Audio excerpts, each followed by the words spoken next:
A compelling detective story, a cloak and dagger action, and a romantic drama, all these stories were taken from real life. The history of Kazakhstan is inseparable from the world history. Reflections on history, our version.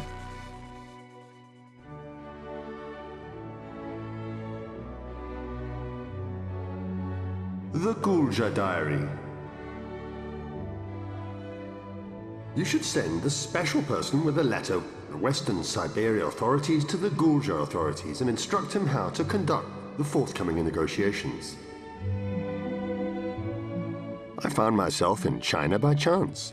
This explanation seems a bit strange if you know all the circumstances. Anyway, this is the first line of the Kuldja Diary. His first journey to Kuldja was not of great importance. We can say that during the journey he just tried what he could do. It was a kind of an insignificant intelligence operation. Well, it's doubtful that it was really insignificant because quite important events occurred just before the journey. There were a lot of spies in those regions, and Valikhanov had to perform the same part too. It's certain that the Empire General Staff needed quite an experienced person. He liked communicating with people who knew about the past, listened to songs and stories of people who lived there, and described it in detail in his diary. Chapter 1. A Special Person. Colonel Peremyshelsky, founder of Fort Verney, headed the mission. He was an educated officer who had studied together with Lermontov in Moscow University. He liked talking about Lermontov with his companions when they stopped somewhere to have late dinner.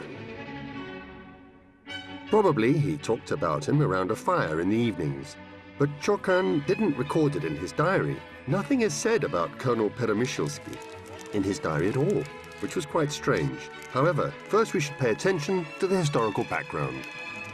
In 1851, China and Russia entered into an agreement according to which Russian and Chinese merchants could trade with each other openly. Chinese authorities even provided special areas for construction of Russian trading stations which were called offices.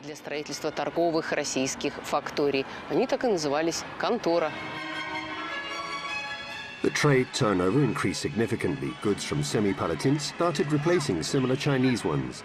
In 1854, dissatisfied merchants who, by some reports, were incited by British agents, burnt a Russian trading station, and it was a miracle that the ambassador managed to escape. Caravans were often attacked, and the relationship with China deteriorated. At the same time, Britain was approaching China actively.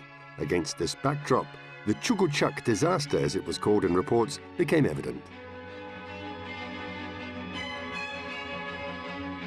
It can be considered a result of rivalry between the Russian Empire and Great Britain. From the instructions of the Foreign Affairs Ministry, 1856. The affair concerning China must be settled in a friendly way, and troubled trade relationships should be resumed quickly. It was difficult and dangerous to conduct this mission. Thus, the presence of some unknown people in the Kuldja expedition was not ruled out. Peremyshelsky was a professional intelligence officer too. When Peremyshelsky was on holiday in Moscow, he was called to St. Petersburg, where Emperor Alexander personally gave him instructions. Suddenly, Valikhanov, who was an aide-de-camp to Gosford Governor-General, appeared. The first Colonel, Peremyshelsky, police officer of the senior Zhuz Kazakhs, was appointed as the representative of Russia. Later, Chokan Valikhanov was given this mission. It is unknown what happened to Mikhail Peremyshelsky and why Valikhanov was involved in this mission. According to some versions, Mikhail tended to consume alcohol. It said that Gosford assigned his aide-de-camp to look after the lieutenant colonel. However, this version is not tenable. Even if the lieutenant colonel abused alcohol, he could conduct his given task professionally. Incidentally, he was assigned to start construction of the new Vernoye fortification near the border with China. It happened the same year when the Chuguchak disaster occurred.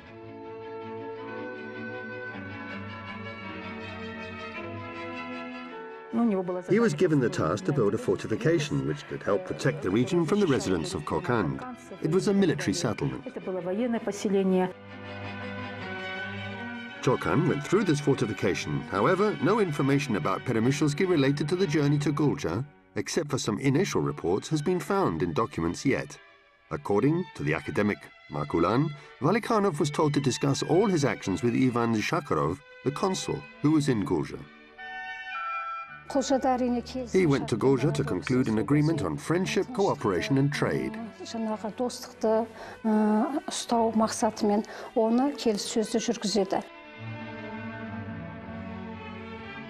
Valikhanov was only 21, and although he became appointed as a lieutenant in recognition of his merits, he wasn't experienced in conducting negotiations yet. Could he be given such a mission? Some scientists suppose that he could. He returned from a journey to Isikul, spent 5 days with Tizek Sultan in Altyn Yemel, and then went to Kapal. From there, a group was sent to the border to make the negotiators seem more important and influential.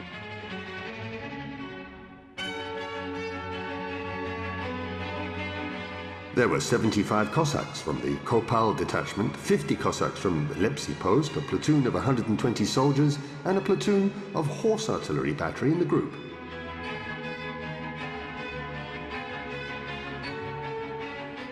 At the same time, they ordered to strengthen the Uzhur detachment. In St. Petersburg, there were thought the presence of soldiers on the border could have a positive influence on the Chinese authorities. However, the mission was mainly described as an amusing journey in Chokhan's diary.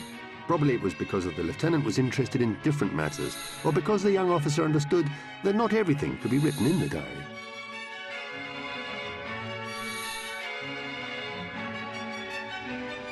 Chapter 2. A kaleidoscopic journey. They reached the border on the 1st of August 1856, and then a representative of China had to accompany the mission further.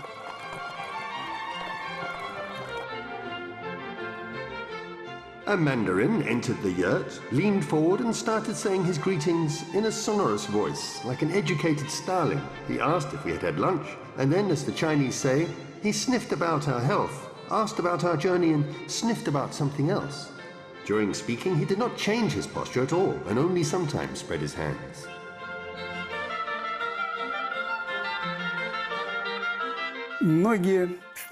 Many pages of Valikhanov's diaries present outstanding examples of Russian travel prose.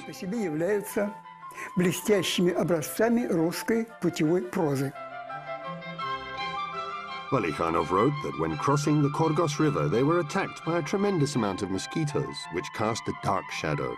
He wrote that although they wanted to move into a shadow because it was very hot, they couldn't enjoy being in this shadow. Chokhan complained that their faces were covered with mosquito bites. They spent the night in Korgos. There was a provisions hamper under my head, and its corners hurt the back of my head. I slept like a sultan on soft sofas in his harem, touching tender shapes of some rose of enjoyment. I felt pressure under my head, but I had a dream that it was the snow-white hand of a beauty embracing my head. I was so annoyed when they woke me up and said that the camels had been stabled here.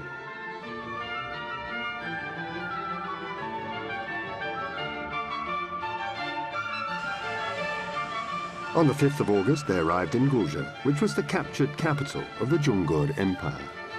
In 1764, the Chinese established a city near the Ili River where the seat of the Jungar Khans had been in order to strengthen their position in the conquered regions. They named the city Huiyuancheng, which was known here as Kuldja.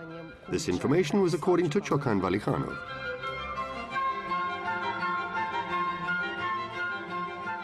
Every house is a representation of the whole empire and shows its closed borders and lack of interaction. A clay wall is built around every house as well as the whole city. It seems they barricaded themselves in order not to see their neighbors or talk to them.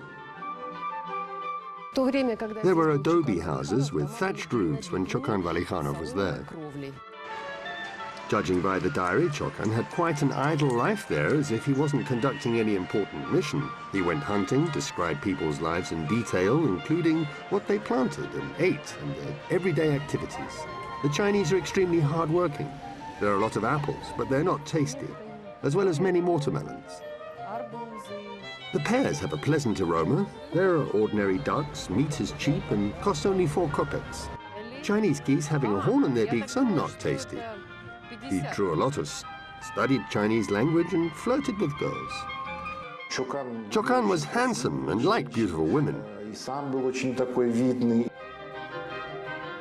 They called me a good lawyer, which meant the master. I think a fat Chinese woman found me handsome, too, since she turned her attention to me and gave me a pipe. However, I did not like her flat nose at all, since I'd been suffering because of my flat nose for a long time. I wish I could make it upturned somehow. Thus, I haven't paid attention to this woman. Chapter 3. The Finger of Surprise. They smell and look so good. I'll try to break off a piece of it now. It's like a wooden bun. I can't do it. Finally, I managed. Kuldja bread has always been famous for its whiteness. When Chokhan Valikhanov was here, he found out the secret of this white bread. The reason for its soaking grains in water and then threshing them. As a result, the flour is white, but the bread made from it becomes stale quickly.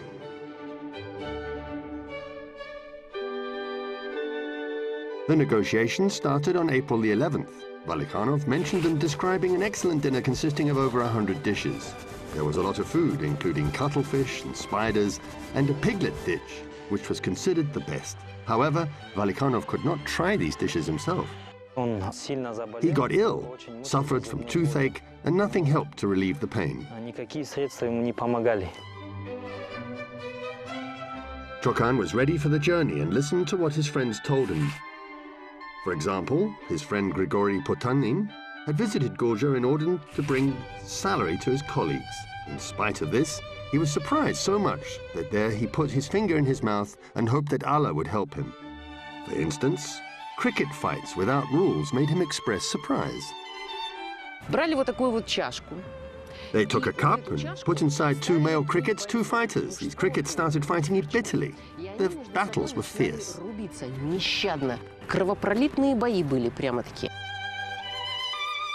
These insects live for a year. There are people who master bringing up a cricket. Thanks to their long experience, they learned how to extend the insects' lives. The Chinese made considerable advances in microbiology. On New Year's Day, a court educator comes with an insect and a pumpkin box and makes it sing the emperor's praises.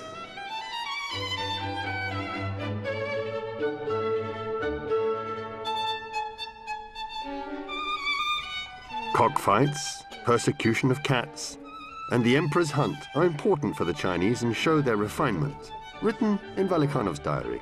In addition, there was a detailed list of goods where the prices were included in the geography of the areas they went through when going to Kuldja. He marked the military settlements and many other objects there.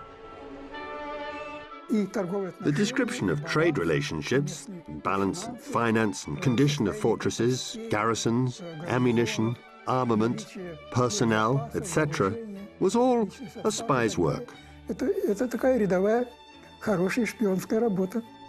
It wasn't just a diary, but rather a short encyclopedia written in clear and sometimes frivolous style. There was a short dictionary of Mongolian, Chinese, and Turkic words. There were legends, including those about the Turkic people's origins. There were some stories from Chinese history, too. In China, people are divided into Min and Chen. Min stands for common people, while Chen includes officials and means the king's servants. Incidentally, the Russian word chinovnik, which means an official, is derived from this. Some people say that it's derived from a chinovnik in church, a boy who reads in front of a bishop. The orders say it is derived from the Chinese word chen. Epilogue. Return to the flat steppes. When you find yourself in such an area, you admire it, but later you get tired of it. You want to return to the flat steppes and feel freedom again. From the Kuldja Diary, 1856, by Chokhan Valikhanov.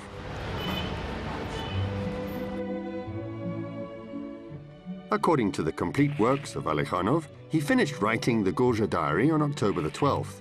However, it's unclear when the journey ended. According to some information, the agreements on paying compensation and resuming trade were reached.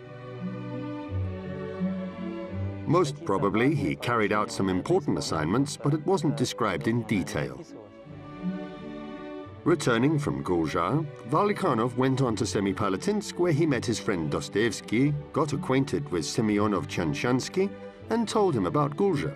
2 days later, he followed Semyonov-Tanshansky's advice and went to Kashgar. This journey overshadowed all the others.